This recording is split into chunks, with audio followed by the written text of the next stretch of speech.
Hey, HelDM here. Welcome to a bit of explanation about the start of Vintage Story. As you can probably see, I am in a creative world. It's just a flat terrain, but it allows me to explain you a few things.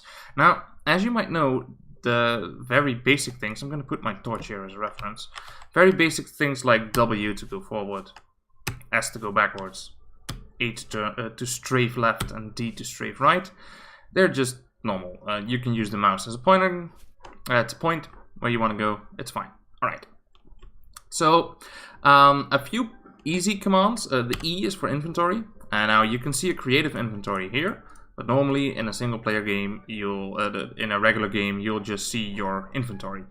As you start, you might think, hey, there are no squares there. That's because at the bottom of the screen, that is your entire inventory. To the right of that, there are a few baskets.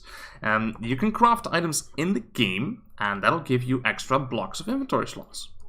Very restrictive. You'll learn to love it. Alright, so the next thing you see, at the top of my screen, there is a medium fertility soil, grassy. And when I look up, there's nothing. And when I look at the torch, there's a torch.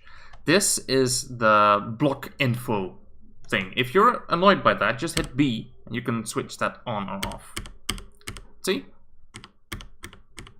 Alright. Another good one is the V button. On the top right, you can see your coordinates and your facing direction. Now I'm facing north, I'm facing west, south, and east. And it updates as you move. Right. It does tax your system, so if you find the game being choppy and all, just hit the V button and you might find it clearing up. Thirdly, the default key for running is left control. You need to hold it to run. So this is regular movement. It's slow. And with the control key, it's a bit faster.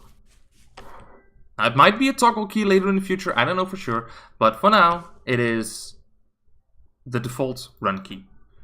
Then we have shift. The shift button is to sneak. Now you can't see it really well here, so I'm gonna explain another button that would make seeing this a bit easier. F5, that's first and third person view mode. If you hit it once, the camera's tied to the back of your character and you just run.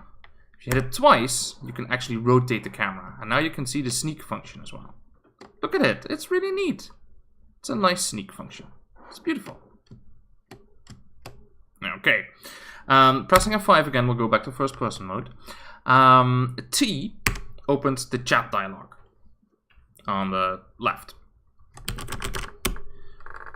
You can type in commands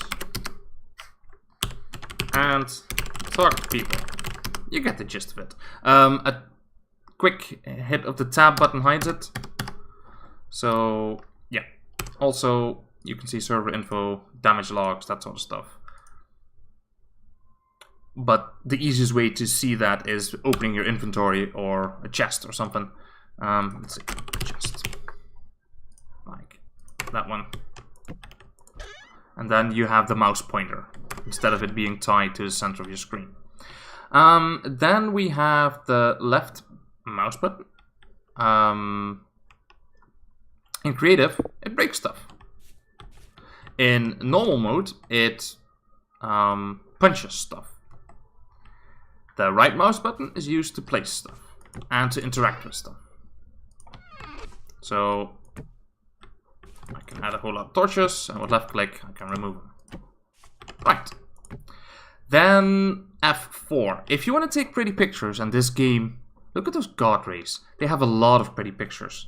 Just press F4, and you hide the entire user interface. And with F12, with a nice sound, you can make a screenshot. It saves it to your default image folder on your computer. If you want to take a very high-res picture, you can press Ctrl Alt F12. And you see it stutter a bit. This is I think it's a 4K. I don't know. It's a high-resolution image. All right. Yeah, mega screenshot. Alright, so yeah, this is a basic rundown of the commands that you need to survive. Good luck!